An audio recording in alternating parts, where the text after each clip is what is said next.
Aloha Aina, Ano Ai, Velina Kako. Welcome to Free Hawaii News, brought to you by the Koani Foundation, presenting Hawaiian perspectives on a broad range of topics and issues affecting the Hawaiian Islands, the Pacific, and the world. Your hosts for Free Hawaii News are Leon Kaulahau-Siu, musician, composer, diplomat, and political analyst, and Hinaleimoana Wong, Kumu filmmaker, cultural and Hawaiian language preservationist, and community leader. And now, Free Hawaii News. Ano ai me ke aloha ia kākoa pauloa e ko Hawaii nei pai aina. Mahalo anu ia uko ki kipa ana mai. O wau no o Kumuhina. Aloha, my name is Leon Kaulahau-Siu, and we're happy to invite you and to have you join us today for this episode of Free Hawaii News. In late June, plans to redevelop and reopen the Coco Palms Hotel on Kauai hit a roadblock when the Hawaii Intermediate Court of Appeals issued a judgment stopping the project. The Coco Palms, first built in the early 1950s, was a popular resort until it was destroyed by Hurricane Iniki in 1992. Since that time, several developers have attempted to restore the property and reopen it again as a hotel and a tourist attraction. However, the aina, or land, on which the remains of the Coco Palms sits, is very significant to both Hawaiian history and culture. As a result, a Kauai-based organization, Iola Wailua Nui, is instead dedicated to restoring the site to a flourishing space for cultural enrichment, for education, for conservation, and food production.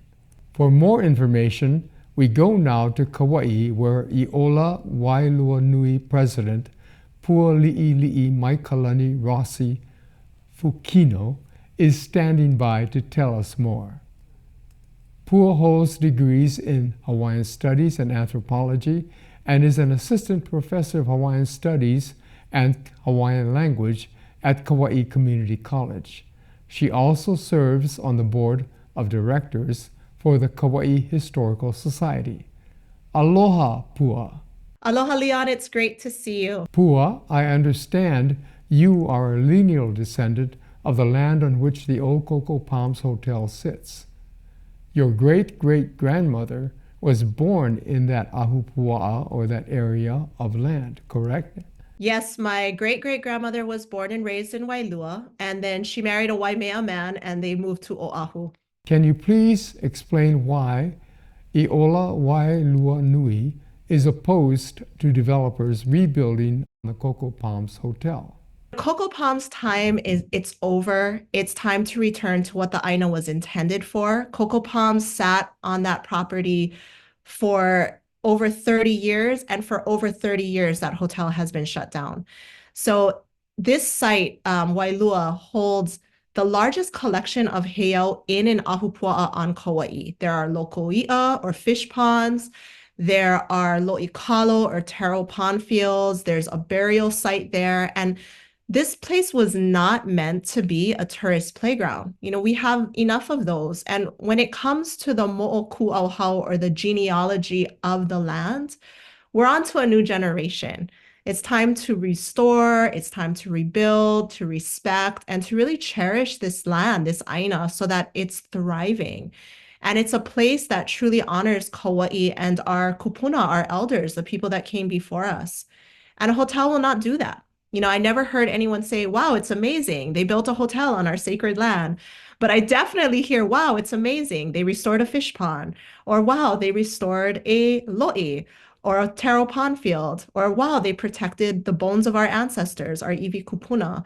And that's the legacy that Iola Wailua Nui wants to leave behind for our children. And that's why we are so dedicated to bringing that land back to what it's intended to be. Can you give us some background on the history of the land on which the Coco Palm sits, and why it's so important to the Hawaiian culture, as well as the history of Kauai? This is my area because I'm a teacher of Hawaiian history and Hawaiian studies. And so Wailua has always been kind of the center of my research because that's where I'm from. And Wailua has been considered the pico or the center of our island for a long time. When the first people arrived to Kauai, they situated themselves in Waimea, and then eventually, a few generations later, another wave came in and then they settled in Wailua. And from there, the people flourished. We saw the building of heiau or our temples. We saw ali'i or chiefs living there, thriving there.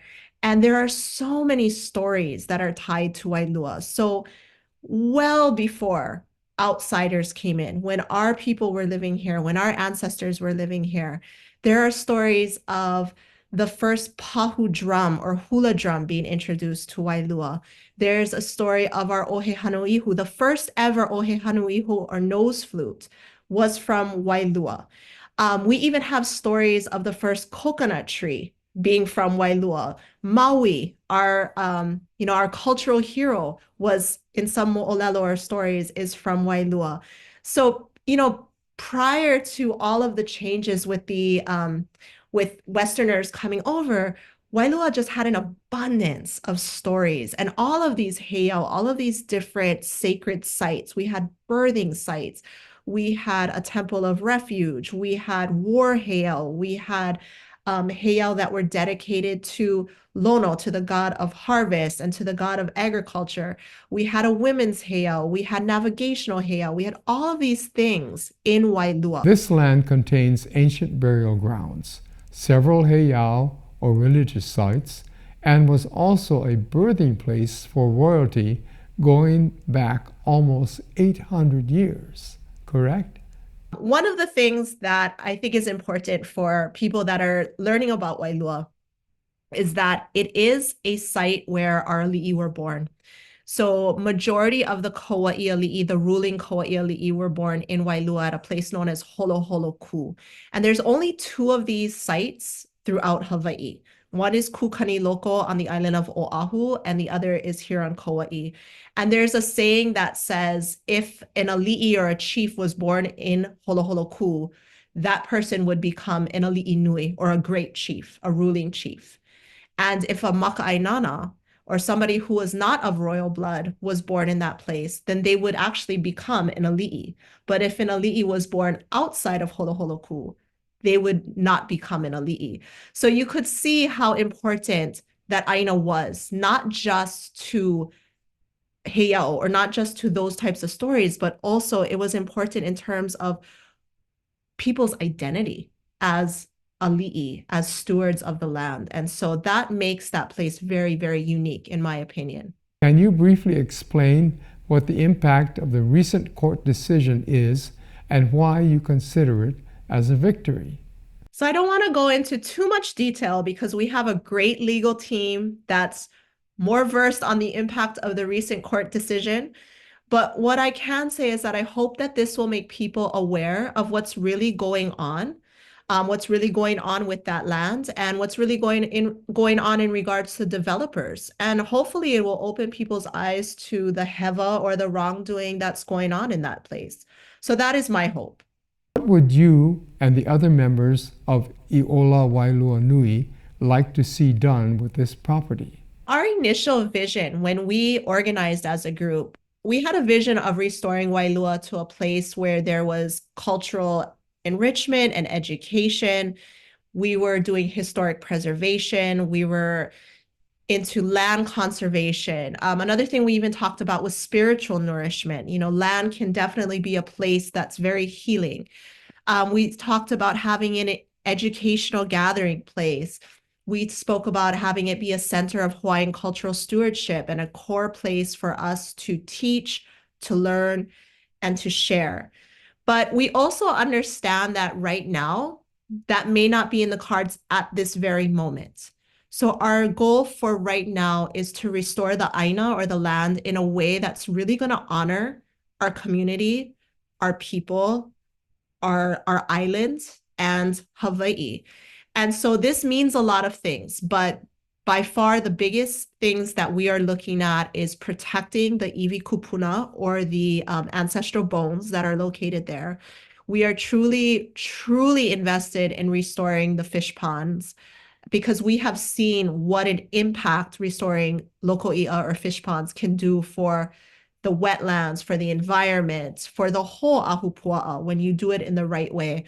And also cleaning the awai, or the irrigation canal. So there's a very large irrigation ditch, of course, that runs, the water from Mocha or from the uplands into the ponds, and then out into the river and out into the ocean. And so unfortunately, it hasn't been well maintained. And so that's another thing that we're really looking at, is hopefully being able to clean that place. If culturally restored, what would this area provide to Hawaiians and other local Kauai residents? If culturally restored, I see Wailua being a foundation for other aina or land restoration. Like I said, we don't need another tourist playground. What we need is a place where aina, where land can thrive, where our community can reconnect to that land, to the fish ponds, to the lo'i, to the taro fields. And we also want to ensure that our iwi kupuna, our ancestral bones, are protected. That's really, really important. Our ancestors are buried there. And so if culturally restored, what we see this place being is a place to connect. It's a place to build pilina relationships. It's a place to heal, not just us as people, but land as well. And so what this would mean is that the land would continue to be a Hawaiian place for Hawaiian people, for local people, for Kauai people, for Hawaii people.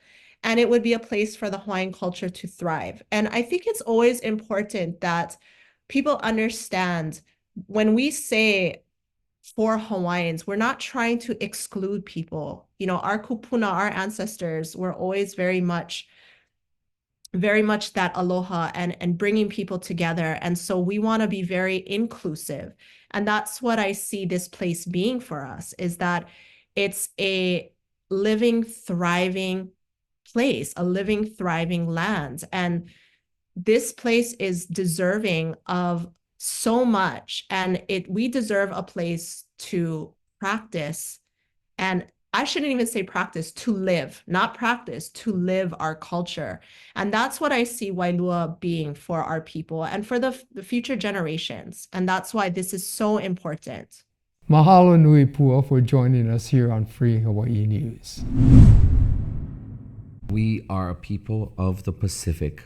We live in the Pacific, and we must be able to address our existence and the issues that affect us the most. Mm-hmm. From the standpoint of being a people of the Pacific, not focusing on the ethnicity of the people, but by where we are centralized and how we think of our world. It helps our viewers out there to understand where our community comes from when our people stand up to say no. We do not give consent. No, we do not support the renewal of the lease.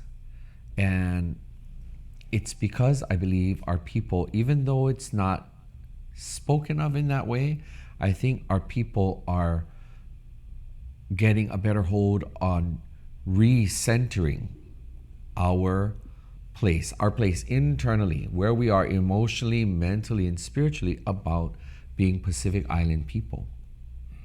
So for so long, and continued in today's time for many different initiatives, Native Hawaiians are always lumped in to the category of Native Hawaiian, Native American, Alaska Native.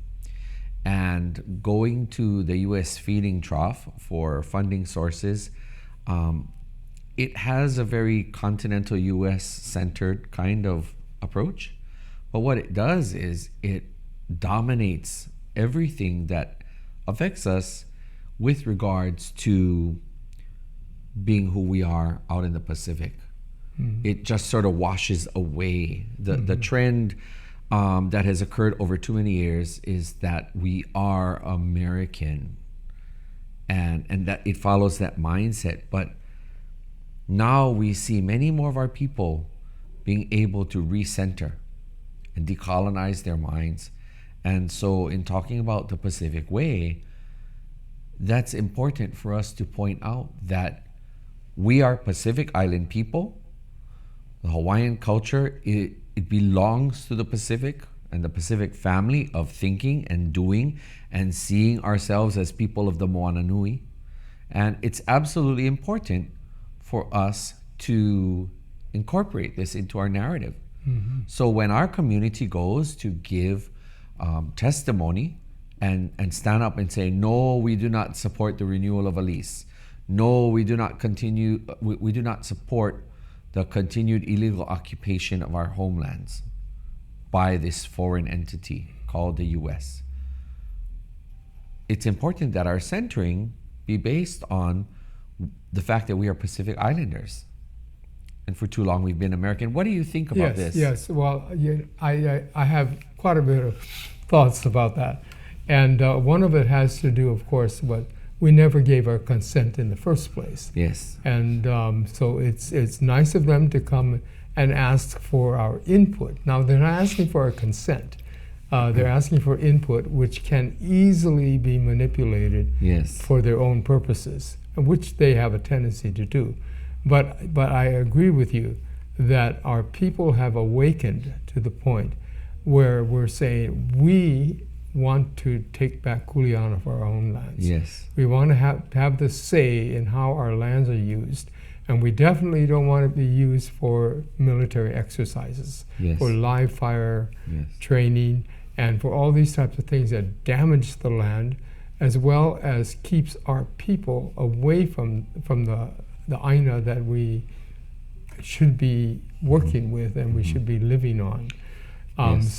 So I think that this awakening is excellent, and I think that our people being able to come forward and speak their minds about this from a very, very sincere, heartfelt standpoint of Yes. this is our land. Yes. And we do not give you permission Yes. to use the land for Yes. these destructive ways. Yes. And it also brings about, because this has happened all around the Pacific, Hawaii is sort of the latecomer in making sure that we have the say in how our lands are used. And we were very much involved years ago. Soli Nihil and others were involved in demilitarizing the Pacific and denuclearizing the Pacific and all that. And Pacific Islanders have been very successful in making this stand. So here we are with our opportunity now. Yes. And not only the opportunity, but the maturation. Yes. I think we have come into a new place of understanding our own role, and that we do have decisions to make, and we do have our Manaʻo to bring, Yes. and we do have our kuleana to perform Yes. with respect to our lands. Recently, there has been ongoing controversy at Mauna Ala, the royal mausoleum, which is the burial place on Oahu of Hawaiian royal ali'i. Since 1865, it has been the resting place and home to more than 50 ali'i and trusted advisors from the Kamehameha and Kalakaua lineage. Over the years, kahu, or caretakers of Mauna Ala, have been lineal descendants of Ho'olulu, one of the few individuals chosen to help bury the remains of Kamehameha I back during the time of our traditional ali'i leadership and governance. And that was only 200 years ago, which may seem like a far way, but not really. In May of this year, the state of Hawaii Department of Land and Natural Resources broke long-standing tradition by appointing a non-lineal descendant, Dani Leina Ala Hanuna Paukoa Chong, as the new kahu or caretaker, which has caused controversy and dissent among Kanaka. To learn more, we now go to Kumu Lehua, Kauai Kapua Kalani Hewitt, for more details. He is an accomplished kumuhula, an award-winning composer and singer, and longtime advocate for the culture and arts of Hawaii. Aloha mai kawa e Kumu Kauai Kapua Kalani. Hello to you, Hina, and a great pleasure to see you today. Mahalo nui a ʻoe. Could you give our viewers some background about the history and traditions of the Royal Mausoleum at Mauna Ala, and why is it so significant to our people and our history? In reference to Mauna Ala, of course, Mauna Ala is where the royal bones of our kupuna are interred. Mauna Ala is very significant for many, many reasons. I think first and foremost, we have to acknowledge it is about tradition. You see, our olelo is a tradition. Our chanting is a tradition. Our hula is a tradition. And we as Kanaka Maoli perpetuate ourselves by perpetuating all of our traditions. We are not separate from any of the traditions. We are one with all of the traditions, which includes Mauna Ala.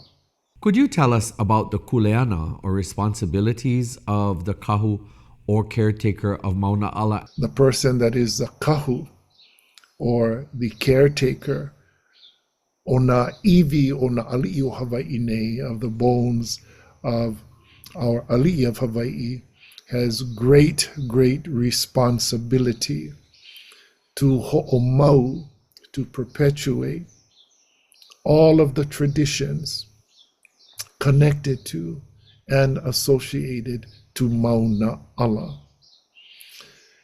From the time I was young up into present, Mauna Ala has always represented who we are as Kanaka Maoli of Hawaii.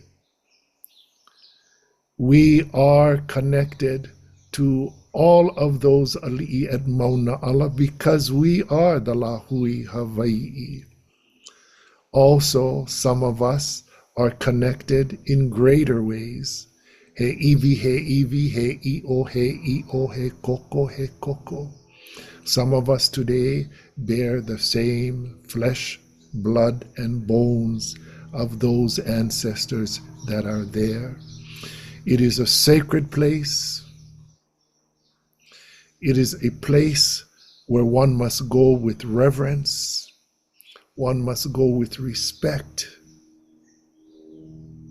And we, the Hawaii, have the kuleana to pulama, to care for and perpetuate every single aspect of all traditions at Mauna Ala, which is also about choosing the proper person to serve as the kahu of Mauna Ala.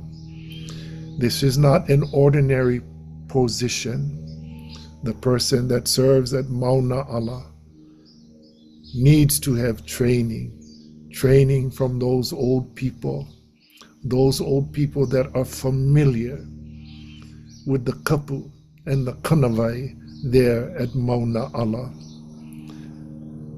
This is my belief, and this is what I stand behind, that we must continue ho'omau, those traditions, ho'omau now and forever, as Mauna Ala represents everything that we are as Kanaka Maoli.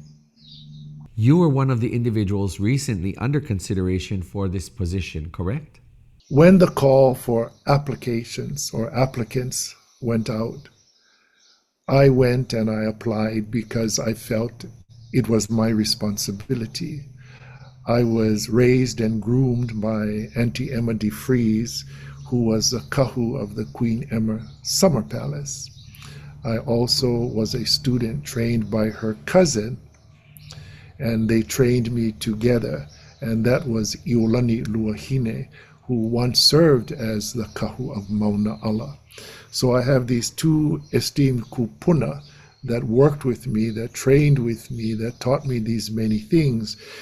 That being said, I thought it was important for me to put in the application to seek that position to be the kahu of Mauna Ala. Kumu, if you could explain what the difference is between someone who is a lineal descendant, who has been trained under previous kahu at Mauna Ala versus someone who is a non-lineal descendant, but perhaps considered a cultural descendant?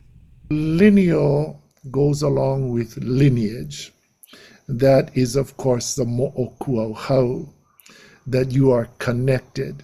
When you circumvent that tradition, then you take away from the mana, the authority, the mana and the authority of the people, of the Kanaka Maoli. You take away the mana and the authority that was established by our ali'i, and what you do is you take that mana, that sacred authority, and that sacred position, and you then now make it common. And this, for me, is not good for the future of Hawaii or its people. The kahu of Mauna Ala must be chosen in alignment with these criteria, which includes everything. We want the best representation of all of Hawaii to stand as the representative of all of those bones. Because remember, the kahu of Mauna Ala is the representative and the reflection of all of the ali'i that are buried there. We want this person to be of the highest rank in their role and responsibility. We want them to have that genealogy, to have that training, to know and understand culture, to know and understand our language, to have been trained for that position, to have worked in community for many, many years, to have the support from the community, to have success in that community, to have, again, the support that one would need to serve as the kahu of Mauna Ala. What impact does Mauna Ala have for our future? It is history because it is a sovereign piece of land. That is the key to our sovereignty. That is the key that connects us to all of our ali'i that are buried there. Hawaii, unique from the other states of the United States of America, was a kingdom. A kingdom. They overthrew our queen, Lili'u Okalani. Lili'u Okalani serves to be that symbol. All of the ali'i at Mauna Ala continues to serve to be that symbol of our strength, our tenacity, of our spirituality, of our tradition, of everything that we are. They are there to remind us of how we need to be as we progress forward with our journey to become sovereign again. What might you say is the single greatest message of Mauna Ala in today's modern Hawaii? The message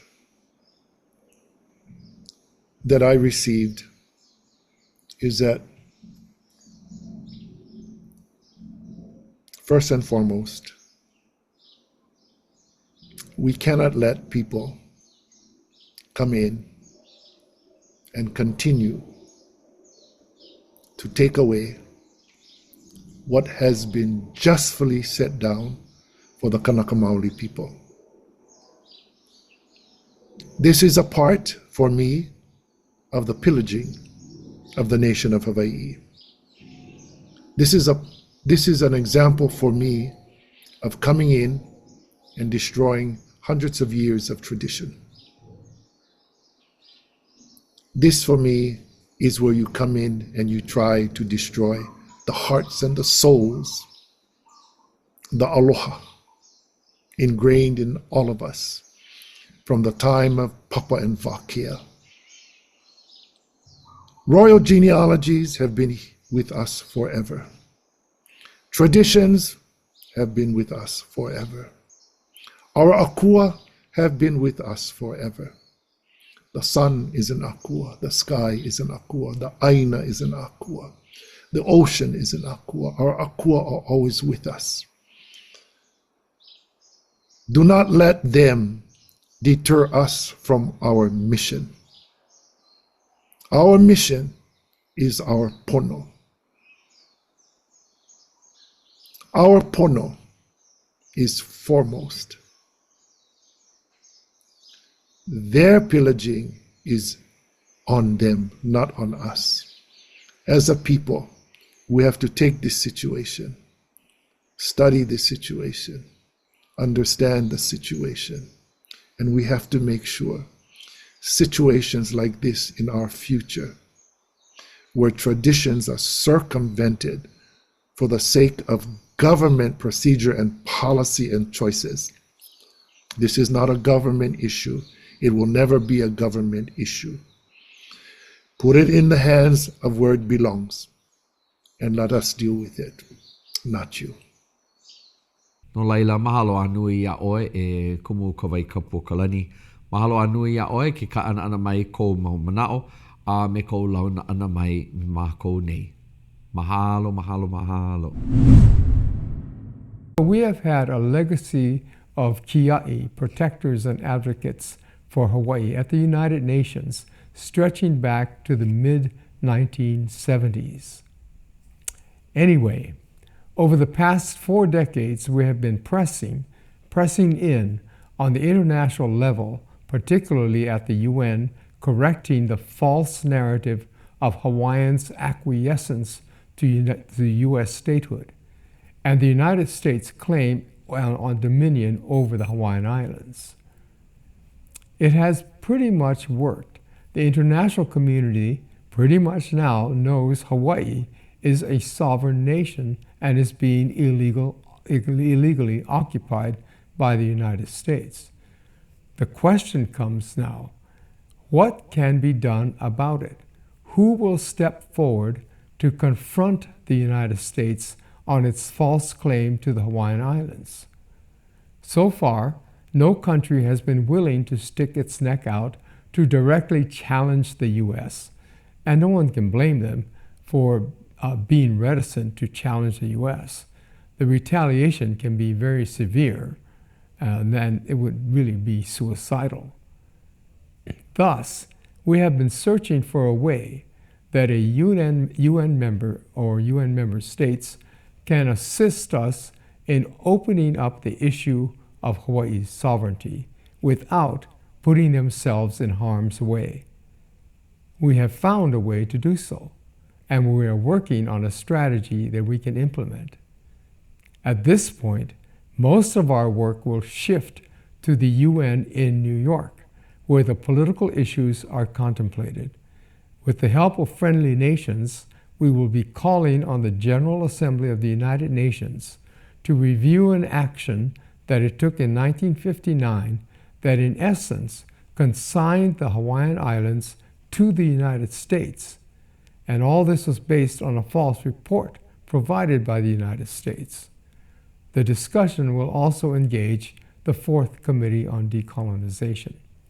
I will report more to you on how we are progressing with that in the near future. Maui residents have achieved yet another victory in winning a court battle to get Maui's water streams returned for public use.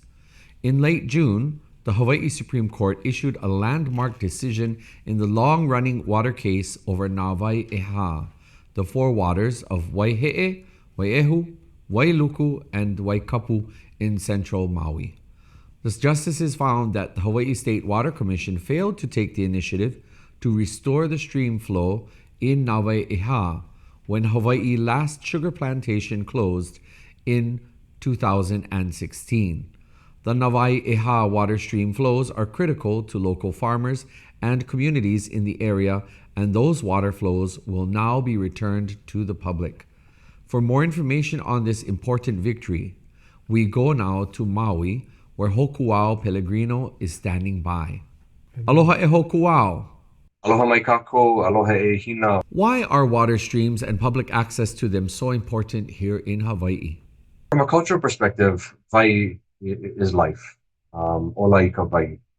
It's simply said, but somewhat of a complex, um, understanding as life gives way not just to us as Kanaka, but life gives way to Halua, Halua Nakalau Kapalili, gives life to our native aquatic species like our Opuhihivai and Opai and others. And so, from our perspective here on Maui, and I think across the Pai'aina, um, vai is critically important. The access to vai for traditional customary practices such as lo'ikalo, farming, cultivation of lo'ikalo on Aina Kuleana lands, is critical to perpetuating not just our traditional lifestyles, but really supporting um, our, Pai'aina's drive to be sustainable once again. In traditional Hawaii, Nawaiʻeha on Maui was once the largest continuous cultivated lo'ikalo or taro growing region in all of Hawaii, yes? Nawaiʻeha was the largest contiguous kalo growing region at one point, sustaining and conservatively speaking, sustaining about 5,000 acres of wetland kalo. Hawaii today as a whole has less than 500 acres from Kauai to Hawaii Island. And so the battle over water, the distribution of water in Mauiʻs for for commercial purposes has been ongoing for a long time. And today we have less than 50 acres of wetland kalo cultivation, active cultivation in Mauiʻs. And so our efforts, from a community standpoint, is really critical to re-engaging, not just kupuna, but all the way to, down to the next generation to be involved in this water rights case, because access to water for our livelihood, for our traditional customary practices, sustain ourselves and our native ecosystems is really, it's really at a critical point right now, more so than ever. What happened when Western settlers and businessmen arrived on Maui with respect to sugar plantations and control of Maui's water? When Westerners arrived, not just here in Mauiʻeha, but in other important regions here in the island of Maui, such as Lahaina and Hana, we've seen the abundance of water, but also seen how Kanaka had engineered vast, miles long auai or irrigation systems. Realized that they could manipulate that, they could commodify that, they could capitalize on the hard work of generational knowledge that has been passed down, practiced, and managed in a sustainable way. But to take that resource and move it away, out of the ahupua'a into the more dry, arid central plains, not just here in the Waiʻeha, to the areas of the Kahalui and Kama'oma'o, but you see that in Hana, you see that in areas in Lahaina where sugar plantation really dominated the landscape from the mid 1800s all the way to, the early 1990s, and for us here in the Waiʻeha all the way to 2016. That change of water use and access to water really really ceased the traditional practices of this area, not necessarily in over time, but in some areas when diversions were built to move water away from the watershed and the lo'ikalo, the kuleana lands. I mean, for some of these families, like ours, the rivers dried up overnight. And you see the cry and almost pleading with the larger community from Kanaka, writing in, mo'olelo and stories and, firsthand accounts of what was happening, only a year or two after the beginnings of the Wailuku Sugar Company here in Mauiʻeha in 1862. And they saw what was happening, to their way of life, to their food sources, and just overall water resources diminishing at such a rapid pace. With the release of these waters now, who will now be able to use and benefit from these flows? One of the most critical, areas that we were fighting for reasons why we were fighting for restoration was to ensure that our groundwater aquifers begin to recharge again from Mauketimakai stream flow. Many people don't know this, but over 60% of all of the water consumed here on the island of Maui derives from the Iao aquifer, which is one of our largest aquifers. But it's a sensitive aquifer, and due to the lack of Mauketimakai stream flow for over 100 years, the ability for this aquifer to recharge and continue to sustain our community and larger community for future generations was being threatened. And so, although from an outside perspective, it looked like it was just advocating to restore stream water for kalo farmers, there really was a bigger picture, and that was to ensure that our aquifers were being able to continue to sustain our communities. Otherwise, we would literally run out of water. Obviously, we advocated for Mauketimakai stream flow to ensure that we can get our Kanaka back onto their Aina Kuleana lands, or at least what Aina Kuleana are left in the Waiʻiha, to be able to cultivate kalo for their ohana and the greater community.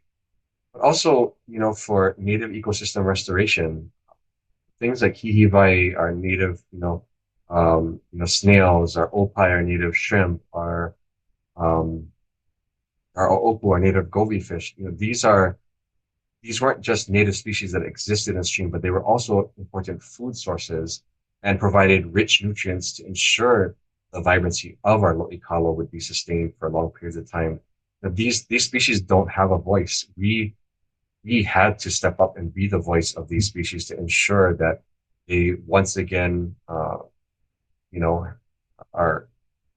can find the habitat here once again, but to also restore that native ecosystem that just really is critical to our streams and the well-being of our lahui. The vast majority of water in parts of Maui have for decades been under the control of for-profit water companies rather than a public water utility, correct?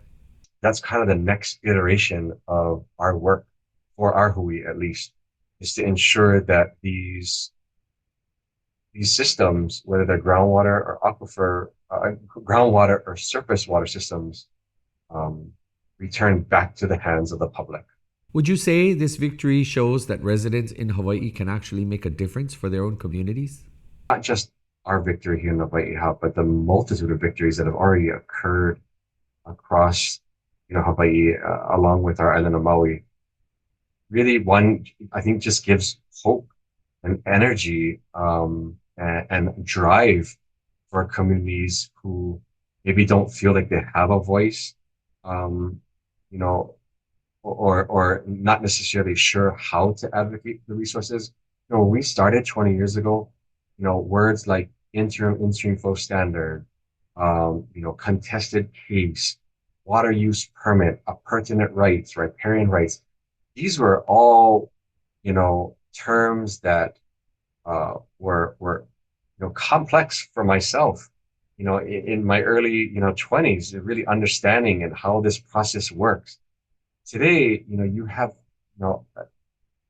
kids at the preschool level who are going up and testifying, advocating for the protection of their streams and their kahawai and their traditional customary rights, and mouthing off these words as if they've known them for generations. And it's phenomenal to see the impacts, like cases we have gone through, East Maui has gone through, Waiahole and Molokai and others, really generating that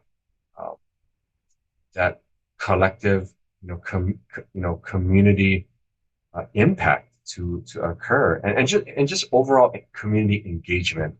When we, again, going back to when we started, people thought we were crazy. It really truly was a David versus Goliath case, and in which many people, even Hawaiians, didn't necessarily support our efforts and thought that there was just no hope, let alone no light at the end of the tunnel. And yeah, it's taken 20 years, and we've seen kupuna and board members and community members that have started with us have passed away since, but we've not given up. Our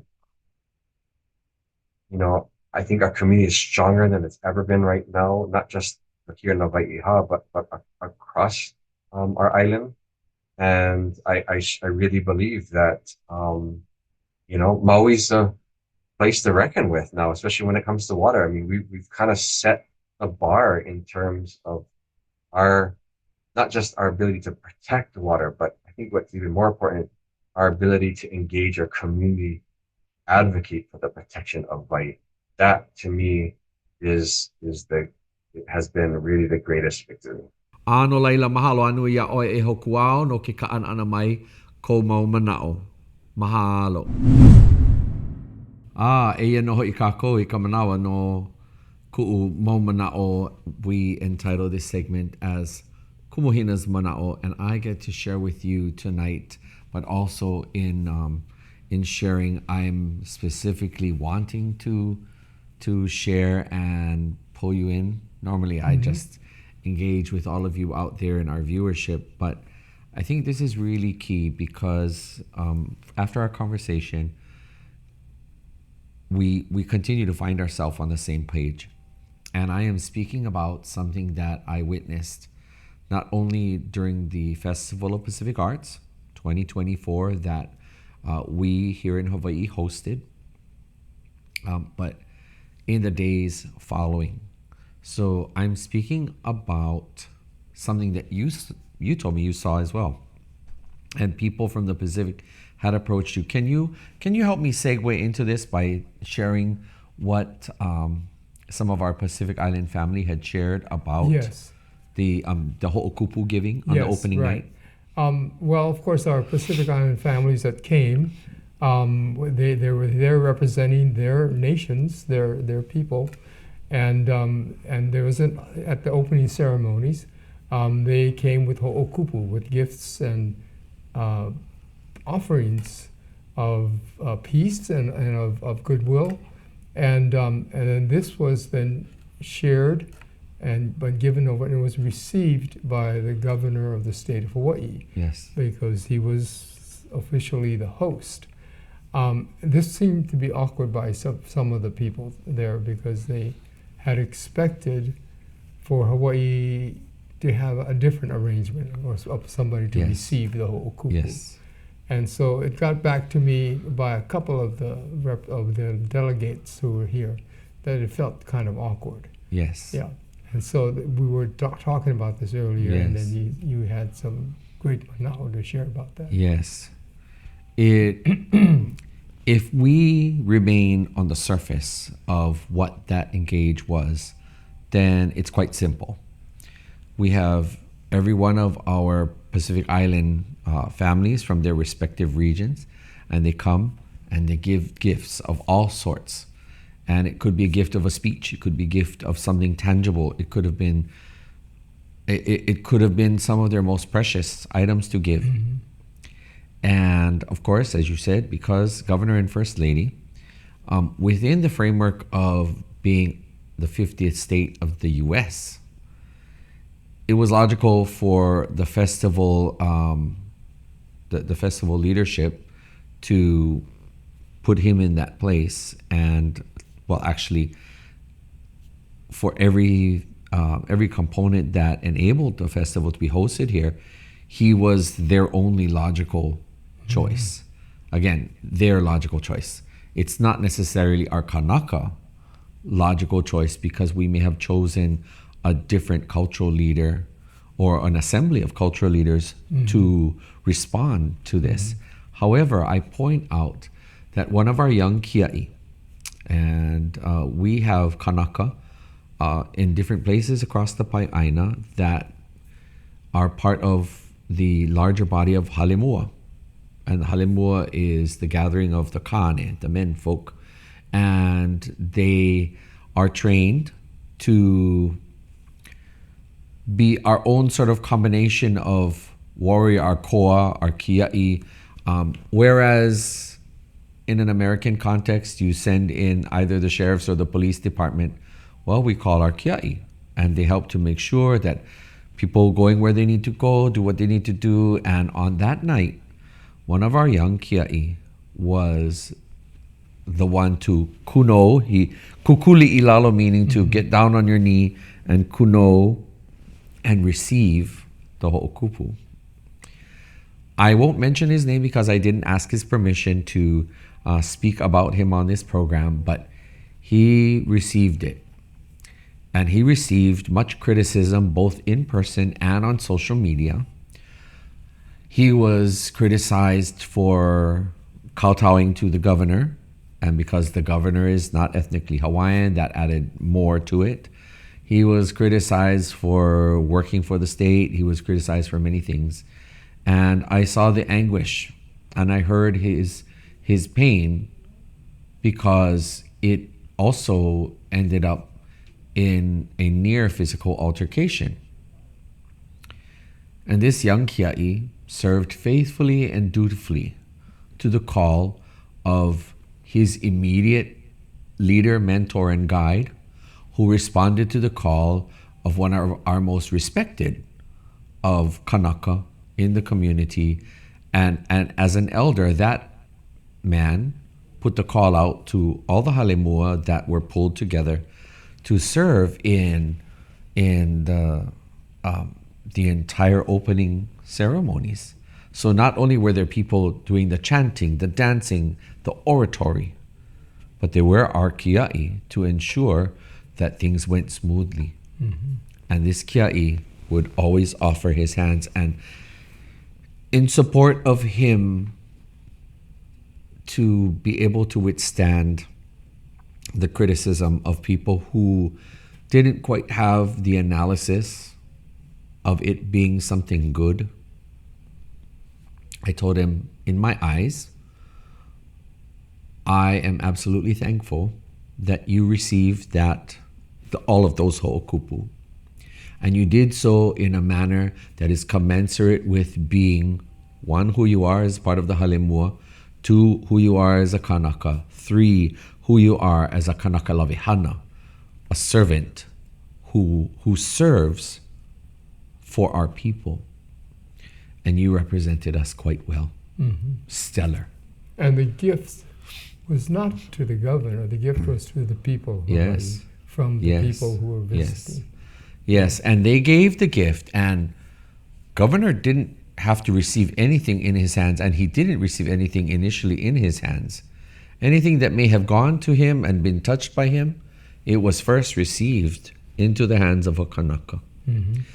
So despite our political realities, of which many, like myself and yourself, while we would balk at so many things, and while we find so many elements of our current political status as contentious, hurtful, incendiary, at the end of the day, what a beautiful thing that even in light of all of that, our family came to give us their offerings from far.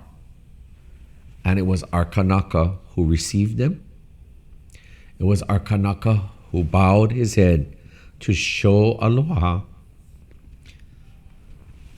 And that each and every one of us Kanaka who were not in that service on that day, that we could look at him and say, a son of Hawaii who received the gift on behalf of our people. Sometimes the figureheads, I don't think, and this is just Kumu Hinaʻs Manaʻo, but I don't think we should get too caught up in the figurehead people. Mm-hmm. In fact, if you ask me, Kumu Hinaʻs Manaʻo even more, Governor Green, he currently serves in the highest elected official position under the auspices of the state. And that requires him to shoulder whatever kuleana that comes his way And in that construct that he lives in, we know our Pacific brothers and sisters, they acknowledge heads of state. So while he was there, I say yes, go over there, because I think that depending on how it might have gone, if we had thrust this to the Hawaiian community, there's only a handful of people that could ever carry a position, and unless we put them all in an aha, Yes. there may have been a fight over who would have been the rightful cultural leader to receive. So anyway, I think that if we set aside the figurehead people, the most important thing was for that young kia'i of the Halimua. And he's led by a man named Poki'i Magalanes. I'll say his name because I know that, he will, he and I are good like that. He's mentored by someone who does great things out on the Waianae coast. And he teaches his young men of the Halimua to serve. And so to you, that kia'i out there, mahalo anui ya'oi. Thank you for representing our people. Thank you for being those Kanaka hands, because our people were there through you. And we couldn't ask for more. We've come now to the end of this episode of Free Hawaii News. We want to say mahalo to you for joining us for this episode, and we also want to say mahalo to our guests who shared the Manaʻo with us. No leila mahalo anui a oko ke kipa ana mai ma'ane'inei no Free Hawaii News. O mākou no ho'i keia, a hiki ko kākou hui ho ana, a hui ho, aloha. We hope you enjoyed this month's episode of Free Hawaii News. Mahalo for watching. There's a new show every month, so this program will air several more times this month. You can view it anytime on Olelo's on-demand site or on YouTube. See you next time. Ahui ho, aloha aina.